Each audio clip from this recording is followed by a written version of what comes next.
Save the Second is a pro-Second Amendment organization. Through good or bad, we're here to help drive and save the NRA from itself and the Second from the infighting that happens among the Second Amendment supporters. Because without the Second, the rest will fall. Views and opinions expressed in this podcast are those of the individual co-hosts and do not necessarily reflect the official policy or position of Save the Second or their employers. This show offers commentary on the latest news associated with the NRA and Save the Second's endeavor to promote a strong, relevant, effective, and accountable NRA.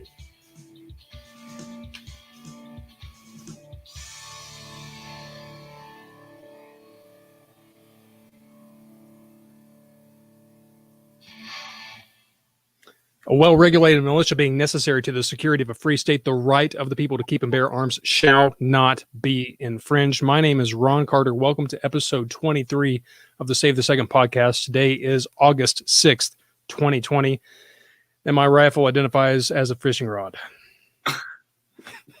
Had to get a little bit of humor in there because I'm worked up, Rob. Rob, what's up, man? Yeah, I'm worked up. It's been a long day. Before we get started with our Save the Second stuff, you and I were just talking about this, and I do want to say that while I was really just responding to the information that was going on this morning with this New York Attorney General's office stuff, was when I got the news about William April passing. We were talking about it. I did share this kind of story about how I found out that he was facing this illness about a month ago, and the conversations we've had and the goals he had for sharing more information and influencing more people. And that's going to be something, obviously, that the whole team at Personal Defense Network, I know that obviously all of his other friends in the training community are going to share. He had a very unique perspective. He looked at things in the defensive community through a different lens than a lot of people that did, from the military or law enforcement or tactical side of the community. And he helped a lot of people, and he had a different way of approaching helping people. And that message, like I said, I know is still going to be shared and promulgated, propagated, and celebrated by people for a long, long, long time. So that was that to me is sort of the most impactful thing that happened today. And I know it's not really what we're talking about, but I wanted to make sure everybody's aware of that and is looking for his information and taking advantage of opportunities to share it with people too, because he really did help people think about how real violence is and how really prepared they need to be to respond appropriately, which might mean also being violent towards an attacker. I completely agree, man. My condolences to his family. I had the chance last year to go to a class, and now, of course, I'm just devastated that I didn't take that opportunity. And of course, it just reinforces the fact that life is it's so fleeting. It's incredibly sad, man. Yep. Yes, it is. But again, the good news is that I think he did spend some time with friends in the community recently. Not just me, but a lot of people I know he spent time with and he talked to. He shared this vision. He had the time. He had that warning, I guess, that this could happen at any moment. He knew that, and he took the time to talk to people, reach out to people, and tell them what he wanted to do. And I know that that's going to get done now in his memory and in his honor. So. With that, we can go back to Save the Second business, but I did want to talk about that a little bit.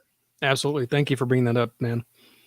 So the biggest news today, even last night there were some rumors floating around. The New York Attorney General, Letitia James, she said that she was going to make a big national announcement yesterday. A lot of people were thinking that it was going to be President Trump. The rumors started to fly that no, this was going to be something of the culmination of the 18-month investigation that the New York Attorney General's office was doing into the NRA. And sure enough, this morning we found out that James says that the NRA is fraught with fraud and abuse. I don't doubt that, right? Also says that, or claims in the lawsuit filed this morning, that she found financial misconduct in the millions of dollars and that it contributed to a loss of more than $64 million over a 3-year period. And because of that, the New York State Attorney General is suing to dissolve the NRA. Holy smokes, dissolve. I didn't, just in my speculation, of course, Rob, I didn't imagine that they would go that far. I expected maybe on the bad end, on the aggressive end, to try to revoke the 501c, 503c for tax exempt status, and perhaps levy indictments on persons. Well, it appears that the indictments are yet to come, but they're trying to close the doors of the NRA. What are you making of that, man? Yeah, it's it's a direct response. And you agree, when you said that you don't doubt that, or whatever your phrasing was, this is why we exist, right? Why Save the Second exists is because of these problems. No one in the gun community can deny these problems anymore, deny the issues of financial malfeasance and the dysfunction in the leadership and the general running of the NRA and the focus of the NRA over the last especially decade, but really going back further than that. We have heard from Wayne LaPierre's own mouth several times, you and I in the room, and everybody else has heard the recording of him talking about how the fight with the Attorney General's office and the related fight with Akron McQueen has cost the NRA $80 to $100 million already in the last couple of years. That was in January. That was in January. As of January, most of it going, down to Dallas to fill the coffers of a lawyer who was embattled in a family squabble with Akron McQueen before he started courting Wayne in the first place. I mean, it's just it's too ridiculous to believe if it wasn't real. And so when everybody, people are talking about, is the gun community going to rally behind the NRA? Why would we? Why should we at this point, right? I feel today I feel more empathy with the people that show up in the Save the Second comments that say the NRA is dead to me. Why are you even bothering? This was the shoe that was going to drop, right? Like eventually something was going to come from the New York State Attorney General's office. If I had been told it's going to be the NRA and it's going to be big, what do you think it is? I'd have bet $100 that it was indictments. I understand that the issue of the civil process against the 501c3 corporation that is based in New York by the Attorney General's office. I understand the civil oversight aspect, but she has pointed out violations of crimes in addition to the violations of the governing policies of the NRA and the general guidelines under which an organization like that is supposed to operate in New York. And it is shocking to me that she went right to the organization as opposed to the indictments. Now, a lot of people today, obviously, including the NRA and Carolyn Meadows, have said this is a political move. It's nothing but political shenanigans in an election year to silence the voice of American gun owners. Well, there is a factor there, right? Like we know that, obviously, and I just said this on the Blind Society podcast. If Cuomo and James were big gun fans, if they were like pro-gun, they would be calling. Or maybe not, on a recorder, they'd fly down there in a private jet and have a meeting in a dark room, making sure nobody was listening and say, hey, Wayne, you really need to clean this up, buddy. Like sooner or later is going to be, someone's going to get elected or positioned that they're going to shut you guys down over this. So get it cleaned up. All right. Seriously, you got to do it this time. That's how that would go. But it's Cuomo and James. They're like, well, if you guys aren't going to fix it, we'll help you. We'll shut you down. And that's what's happened. And this is a direct response to the board not taking action. And I still, contend that the board, while it is incredibly weak and is incredibly ineffective in terms of really being able to do something easily, it could do something, even if it was in that closed room where the executive committee and or the rest of the board told the executive committee, we've got to make a change. And that's only going to come from the members, and it's only going to come from the boards of other organizations, Second Amendment Foundation, NSSF, you name it, Gun Owners of America, and the owners and the boards of the companies that financially support the NRA. That's where it's going to come from. It's going to come from the members, and it's going to come from outside pressure. It is 100% clear that it's not going to be changed from inside the NRA. And I just wish it could have come from inside of the gun community and not from the New York State Attorney General's office. Oh, absolutely. It's a travesty that we have an anti-gun politician, an attorney general, making the changes that need to be made in the NRA. That's absurd to me. Absolutely absurd. Now, beyond that, it makes me wonder if the board of directors, there's 76 of them. Not all seats are filled quite yet. They will be 73 currently. But it makes me wonder if those directors are starting to get cold feet, that they've been in this relationship with William Brewer III, who is, of course, the anti-gun lawyer who has donated to Hillary and donated to Beto. And he's running the show. He's calling the shots. And I'm sure that he prepared them for this. He's like, okay, the New York Attorney General is going to come and do this to you. So we're going to fight it and we're going to win and blah, blah, blah. I wonder if these directors are now saying, wow, I've been subpoenaed at least 2 times now by different state entities. I wonder if this guy's for real. And it makes me wonder if they're going to start trying to distance themselves from Wayne LaPierre. Of course, a lot of them are just silent or they practically don't exist. But I really wonder if this will shake up the makeup of the NRA's board of directors and make a few change their minds. What do you think? Do you think that's a possibility? Well, it's tricky, right? Especially in an election year, because it's going to be very, very easy. And let's preface this. You and I both know there are great human beings on the board. Some of the directors are literally some of the best human beings in the gun community who sincerely would love to have a better NRA and do more good and not be distracted by all this stuff, not have to deal with Wayne and the shenanigans. Having said that, you can only be a great human being in that position for so long before you have to pick a side. And I think that's what we're going to see. I think you're going to see more people resign. I think you're going to see a few more people speak up. And then you're going to see unfortunately, I think you're going to see more directors run to what is the easy side in this position, which is to say, this is all political. And they might couch it. They might caveat it. They might say, well, we've known that there are issues and the NRA has been trying to fix them and Wayne's admitted this and nobody's listening. But now it's gotten ugly and it's gotten political. And if I have to stand on one side or the other, I'm standing with Wayne. And it's going to be said in ways like that to make it, I guess that you can look in the mirror, you can put your head on the pillow, you can, go to a family Thanksgiving without people, telling you that you're a sellout. But at the end of the day, what's really happening, right? Like, how long do you let what is supposed to be the preeminent gun rights organization in the world fall on its sword to defend Wayne LaPierre and Woody Phillips? Like, how long does this go on? Because that's what you're doing now, right? And it's so obvious. And Josh Powell is named. It's just amazing to me that we don't have more people just willing to risk friendships, willing to risk a useless board position at the end of the day. Like, there are so many accomplished people who are great people on that board who don't need this position, who don't need this headache, who might want it to be better, but it's not better and it's going to get worse. And you got to do something with your position or do something with your integrity, I think, at this point. Totally agree with you, man. I think this may be that line in the sand that causes a few directors to perhaps they've been closeted in their dislike of the way things are run to speak out. Now, personally, me, I am all for the immediate resignation of Wayne LaPierre, for the immediate resignation of Charles Cotton, the immediate resignation of Willis Lee, Carolyn Meadows. Guess what? That leadership has driven the NRA into the ground, and there is no one else responsible for the fate of the NRA than the people who are driving the NRA. Period. Full stop. Oh, I wish, I wish there were more people out there in the gun community, especially, that would call out that fact.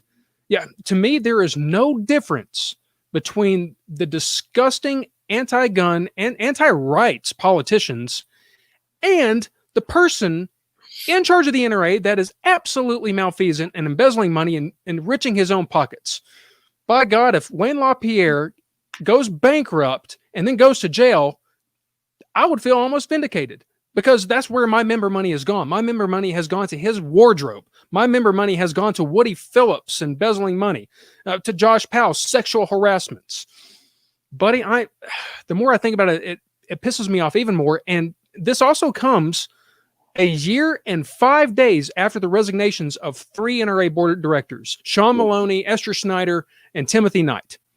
They practically warned us. And not only that, but of course, our good friend, Andy Lander, Andy wrote a wonderful open letter last year just after the NRA annual meeting in Indianapolis. A wonderful one. And it was almost prophetic, because guess what?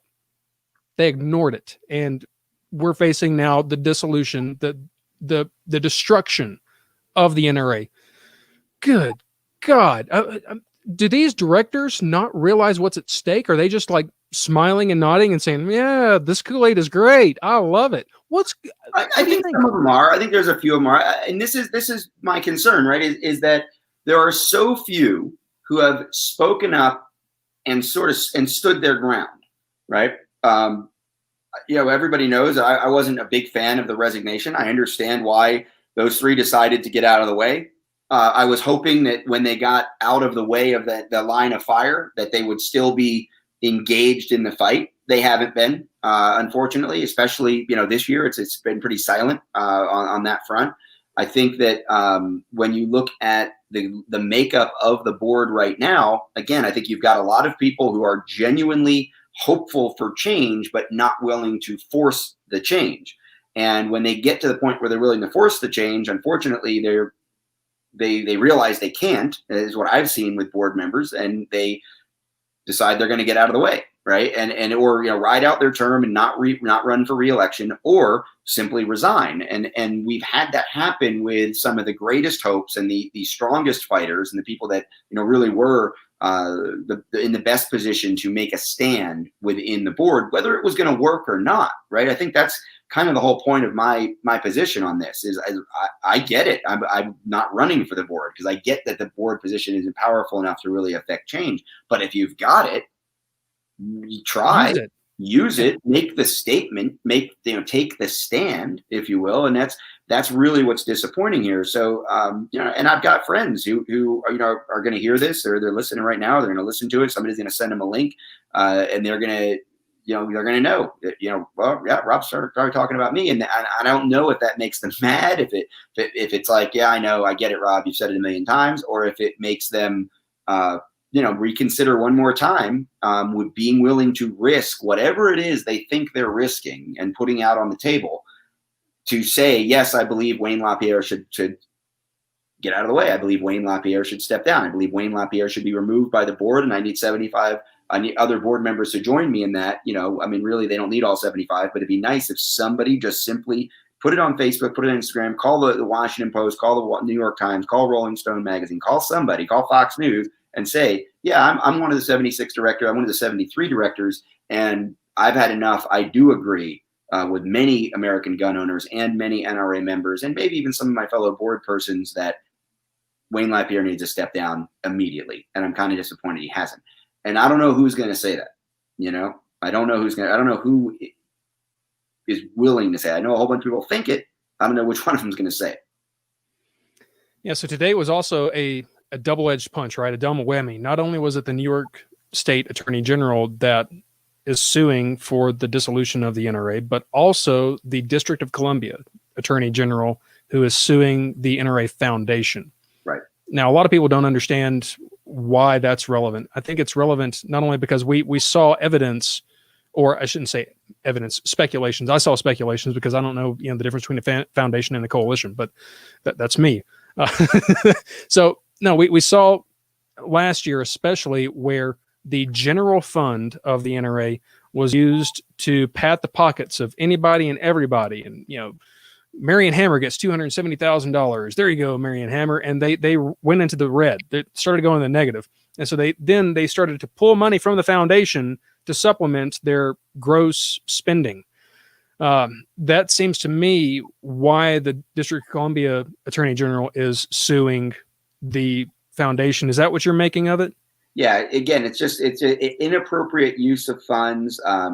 And I think, again, what I think has driven this action, and a lot of people have said, well, they're threatening that, but if Wayne gets out of the way, and if they open up the books, and if whoever takes over the operations of the NRA shows up and says, look, yeah, you're right. We were trying to fix this quietly. We obviously didn't do a good job. So here, you can have him because he's a dirtbag, and here's the evidence, right? Like if that's the route they're going to take, I think that does make this all go away to a certain extent. I don't think that either New York or DC continue to try to dissolve, nor would they have any real standing or footing to try to dissolve organizations that are clearly saying, mea culpa, we blew it.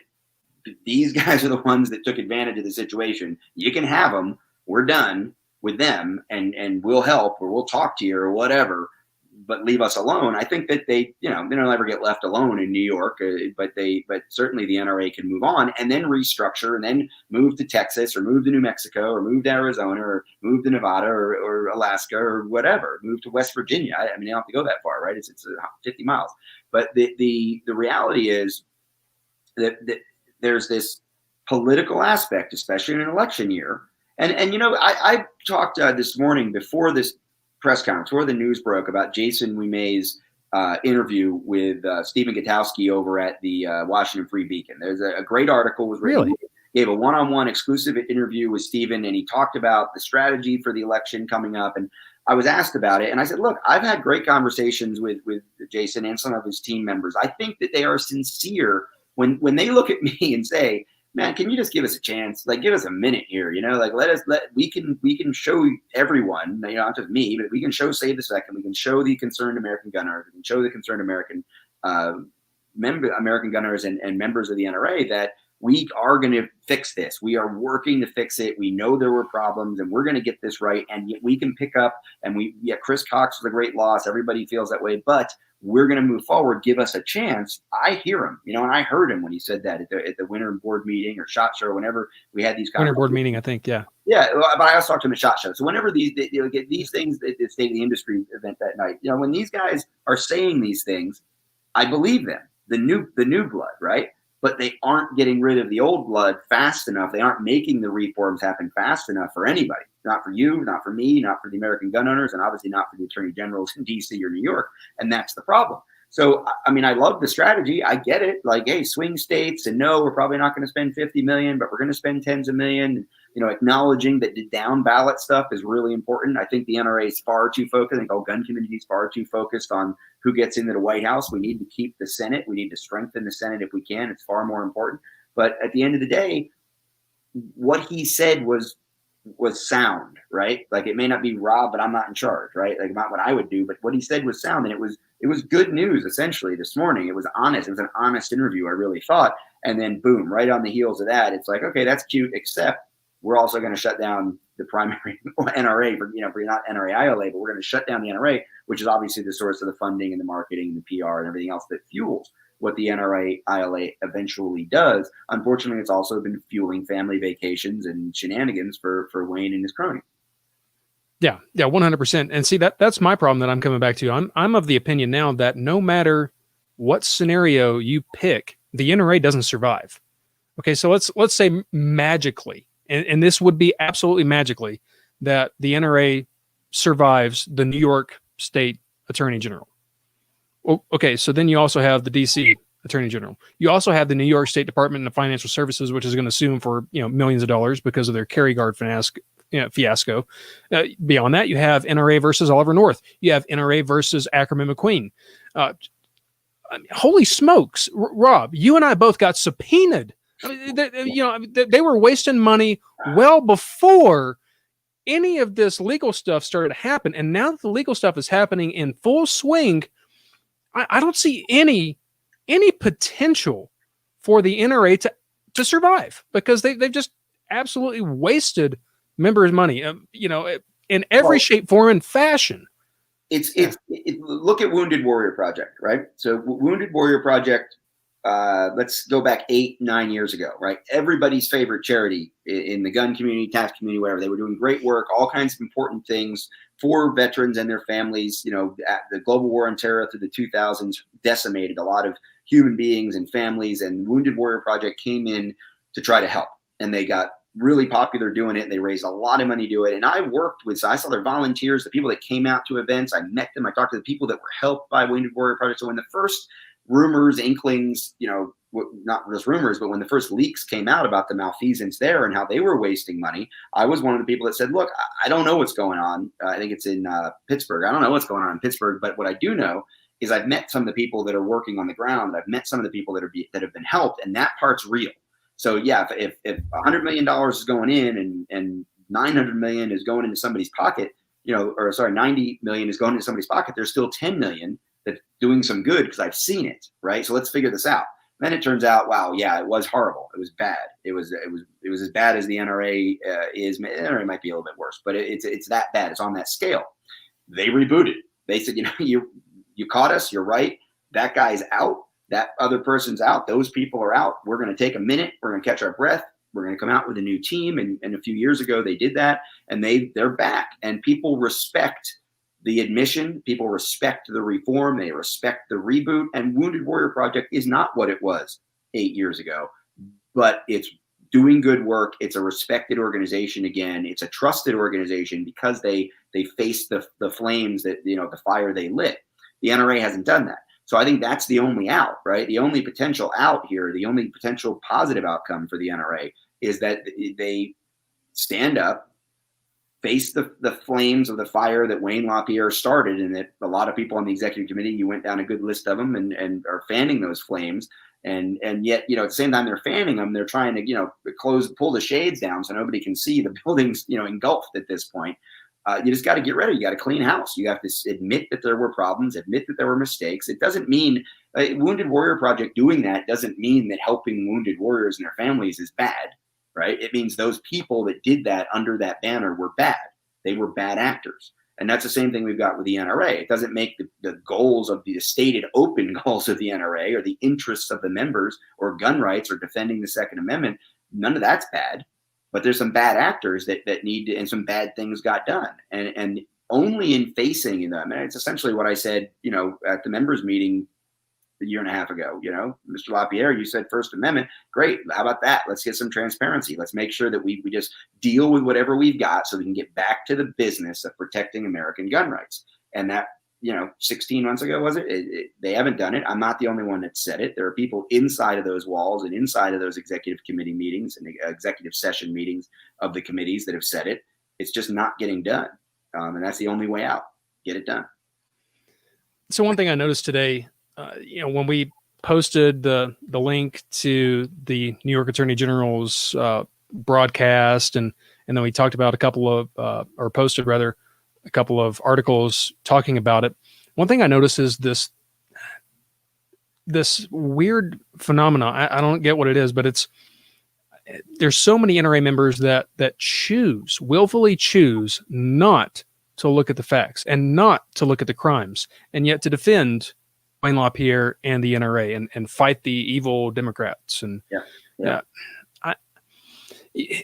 back up. If you're one of those folks that is just watching us for the first time or listening to us for the first time on a podcast of your choice, whoever, whatever, it doesn't matter. But if you're one of those guys that simply believes this is nothing other than politics and we have to defend the NRA, man, I don't know how else to tell you. You got to play catch up. You got to go educate yourself.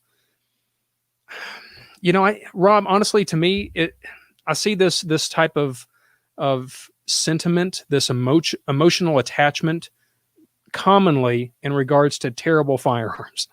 We get some terrible firearms in class, okay, and we'll go up to the student like, yeah, okay, so that's a type 1 malfunction that you always have, or you continually have double feeds. Maybe your gears, you've placed too much faith in this gear that isn't working.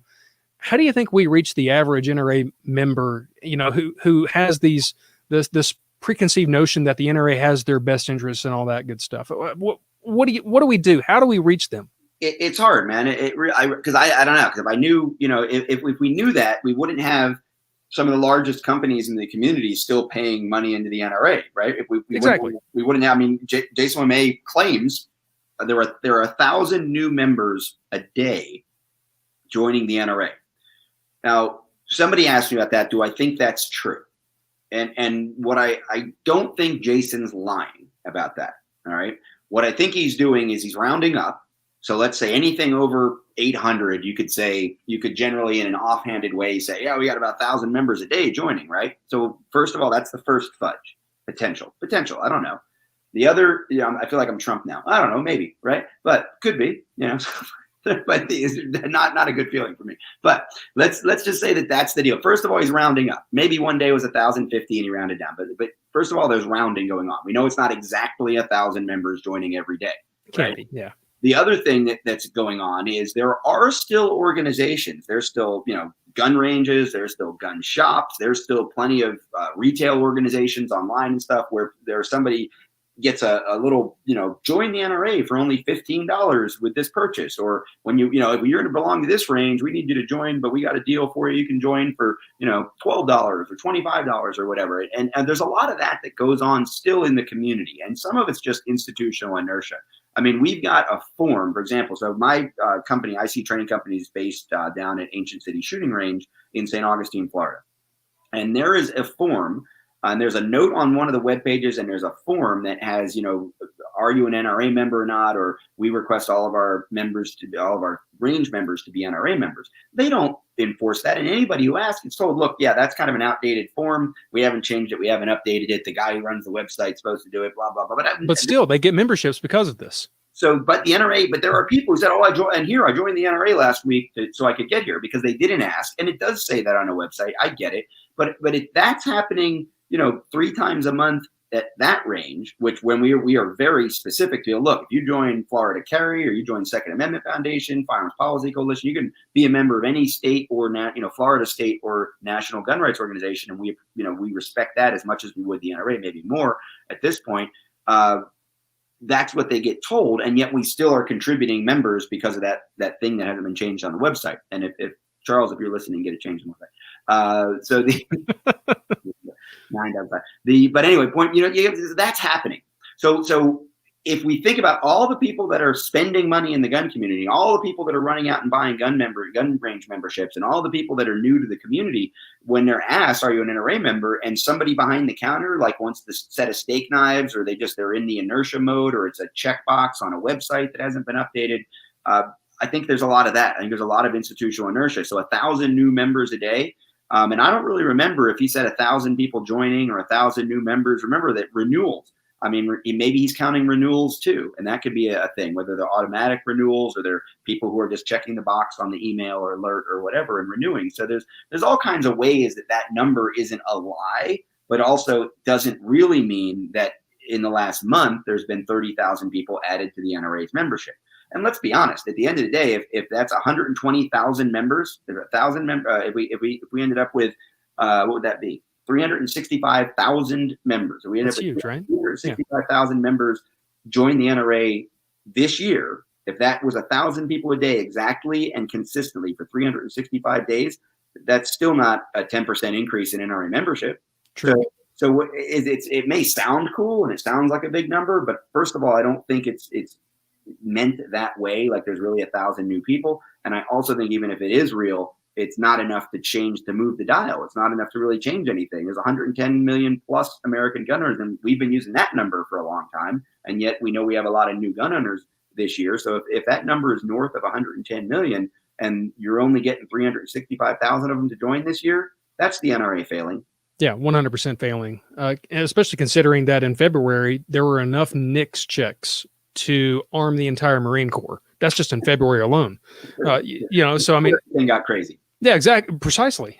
So we're at all-time highs for gun sales. I mean, if you try to find a Glock 19 right now, it's unobtainium. You can't find it unless it's on Gun Broker for $10,000. Something stupid like that. Yeah, I mean, we definitely have a lot of new people, new gun owners into the fold. I guess the last number that I saw was an estimated 2.5 million new gun owners. So it's potential that a few of those said, yeah, I'm going to join the NRA.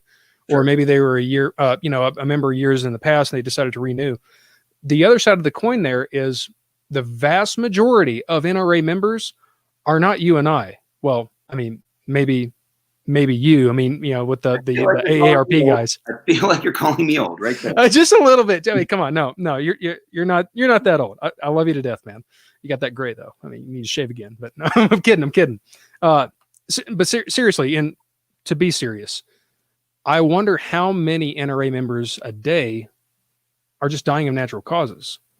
And this has always been one of the contentions with that 5 million number anyway, right? Is that when we have it, somebody put it in the comments here right now, probably, and as soon as you said that, yeah, my grandfather passed 15 years ago and we still get the magazine. Yeah. So we don't, that's the number one question is how do you cleanse the NRA membership ranks for deceased prior life member, people who are life members who now are deceased? How do you get them off the rolls? The NRA doesn't have an answer for that because they have no interest in removing them from the rolls because it lets them claim them as a member. So there's all kinds of issues there. The NRA, the American gun community, you could make an argument the majority of the American gun community for decades has not displayed an active faith in the NRA, the NRA's message, or the NRA leadership. And that's even more true today. And the comments reveal it. I mean, that's what you see in the comments. I see that more than I see people defending the NRA. I see people choosing only to look at the politics of it and saying, well, the Democrats are taking advantage of Wayne's malfeasance and they're trying to cut us down because they hate guns. If they liked guns, they wouldn't be doing this. If this were, I don't know, throw something out there that that person would say, whoever that voice, that person I was impersonating might say, if it were Planned Parenthood's leader, they'd just quietly take him out the back door and they'd let him reform, but they're going to shut the NRA down. Okay, yeah, I get it. That's politics. That when you know that's your politics, when you know that you're running an organization as a target, you think I don't know when I say these controversial things, I've got a target on my back from other people inside of the gun community. Oh yeah, I do this stuff fully aware that I'll have critics for having done it. The NRA didn't know that the New York State Attorney General's office was watching them. The NRA didn't know that New York State wasn't a gun-friendly state, right? I mean, what are you suggesting that the NRA should have been prudent and actually had their affairs in order? How dare you, Rob Pincus? My gosh.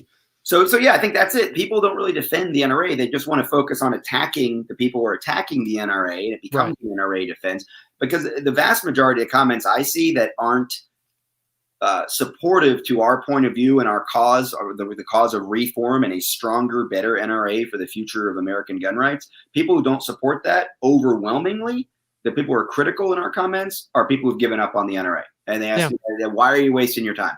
Why are you still doing this? Like, why, how long are you going to keep wasting your time, Rob and Ron and Anthony and Andy and everybody else? How long are you going to waste your time trying to get the NRA to fix itself? Why don't you just build another organization? Why don't you just support another organization? And I've always said, I think one of the nice things about this is it's calling attention to the fact that the NRA doesn't represent the vast majority of American gun owners, and we need diversification. We need to have guns for everyone, and Black Guns Matter, and Pink Pistols, and FPC, and Second Amendment Foundation. We need to have all of those organizations, as well as the state and local organizations, the special interest groups to represent that special interest of gun owners. We need all of them to have a voice on the national level. The NRA needs to get knocked down a peg or two and just be one of many, but it needs to be a strong one of many, and that's what they're not right now. We need them all to be strong. I mean, we're talking about our rights for crying out loud, and it's the right of the people to keep them bare armed, not the right of the Republicans, not the right of the Democrats, not the right of the libertarians or anarchists or whoever the heck you want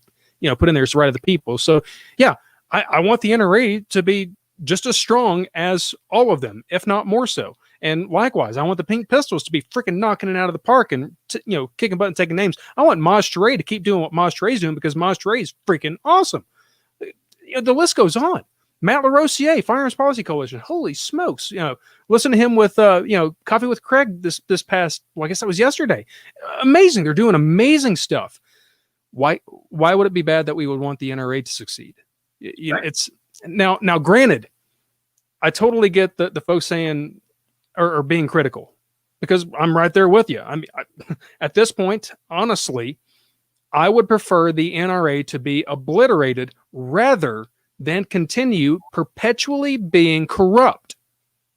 Okay? I mean, that's me. Now, granted, I would much rather the NRA be reformed and be accountable and be strong and be relevant and be effective at what they're trying to do. And more so, I would hope that the 144,000 instructors that are credentialed by the NRA would rally and say, hey, we need to make sure that the NRA is doing stuff the right way so that we can continue instructing under our credentials instead of having to go to USCCA or some other entity yet to be named, that's doing credentialing.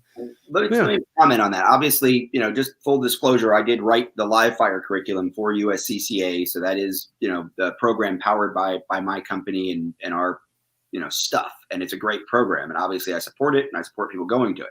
So with that as the disclaimer, in case someone suggests I'm having this next comment because of that, now it's out there, and I'm not saying it because of that, but I am saying it because it's important. There are states and there are jurisdictions in this country where, to avoid looking like they were pandering to the NRA, the verbiage that controls whether or not someone's class certificate is enough to get someone a concealed carry permit is related to a national organization. That's the verbiage that's in there. So it might be if the course is a part of a program that is developed by a national organization, or it might say if the instructor is certified by a national organization. And that national organization might be the International Association of Law Enforcement Firearms Instructors, or it might be the NRA. And it usually is the NRA. What happens if the NRA ceases to exist because the Attorney General's office has dissolved them? Well, those 140 something thousand instructors, if that's the real number, whatever that number is, if you're listening to this and you're an NRA certified instructor, figure out how that works. Is it the NRA program specifically? Because then you're okay, because you are still certified by that program, even if the NRA ceases to exist.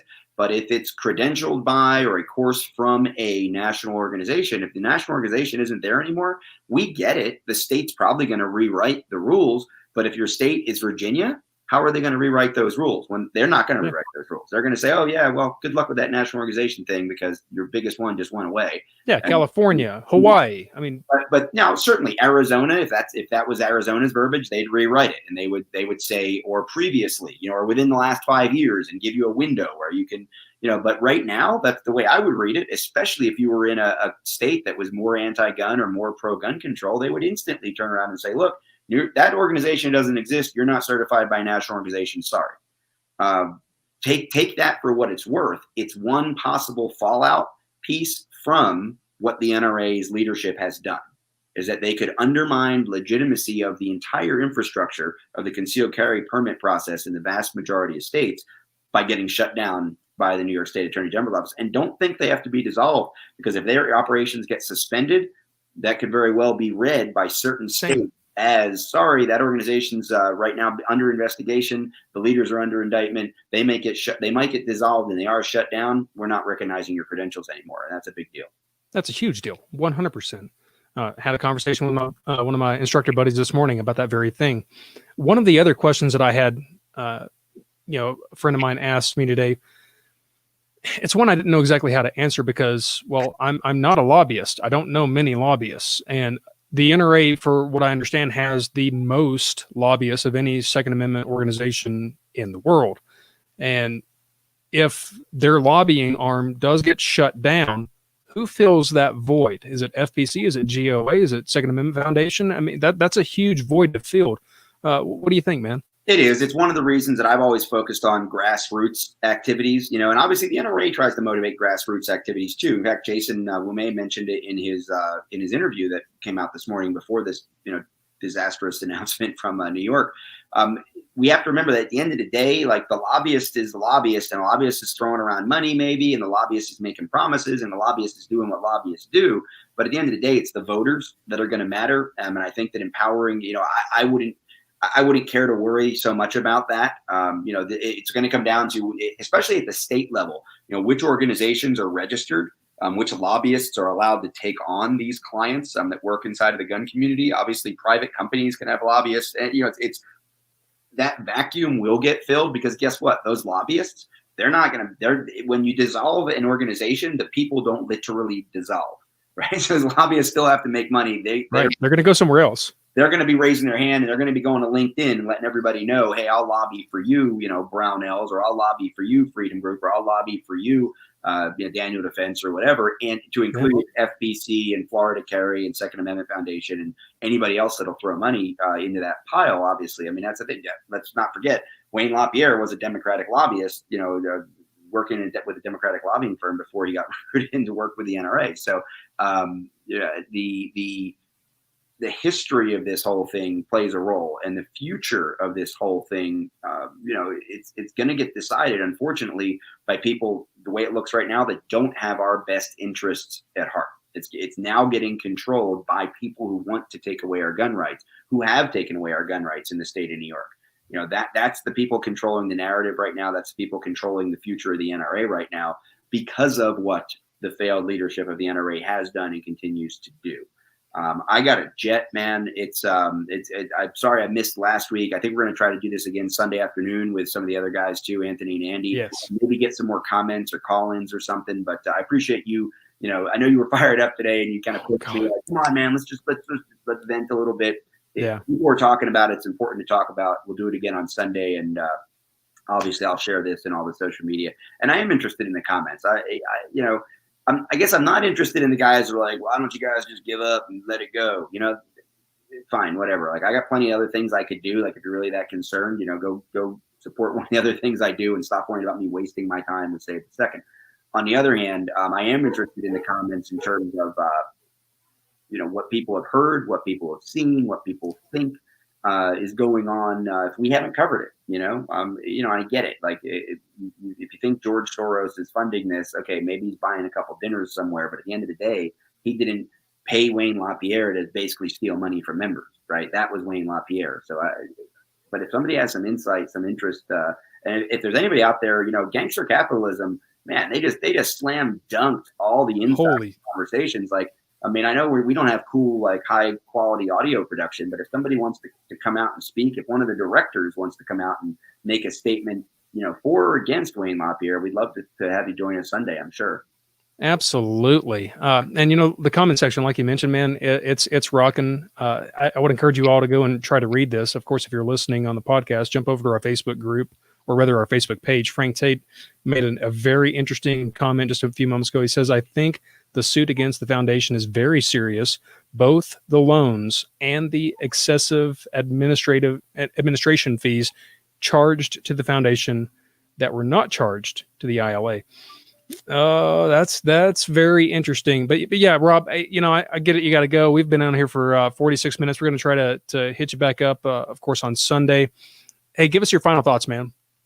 Final thoughts are this is the shoe that was going to drop because the NRA board did not fix things themselves. Now it's again being fixed from the outside. I've said for years when it comes to being responsible firearms owners that if we don't take assertive action and demonstrate our responsibility, other people are going to legislate their version of responsibility upon us as restrictions. And basically the NRA has had the same warning for over a year that, New York State Attorney General's office was looking close and they were going to do something. If you didn't do something, you didn't do anything. In fact, you doubled down, you stonewalled, and here we are. Absolutely, man. Well, I'll wrap it up. Give my final thoughts. Rob, thank you so much, buddy. Look forward to seeing you soon. So, folks, here's my final thoughts. The NRA leadership made the bed, and the American gun owner is the one who gets to sleep in it. The American gun owner is the one that is going to suffer the worst from the leadership's mistakes. If that's not reason to call for the immediate resignations of the executives at the NRA, I don't know what it is. Oh, yeah, that's me. Thank you very much for listening, of course. Comment section is rocking. Keep it going. Keep the comments going. I'll certainly try to get to as many as I can later. Thank you very much for commenting. I want to leave you with one final thought, the thought that I always try to leave at the end of the podcast. Quote from John F. Kennedy. John F. Kennedy said, "To state the facts frankly is not to despair the future nor indict the past. The prudent heir takes careful of his inventories and gives a faithful accounting to those of whom he owes an obligation of trust." Folks, thank you so much for watching. We're living in a brand new world. It's going to be very interesting to see what happens to the NRA if it survives. Until Sunday, where we meet again, you guys take care.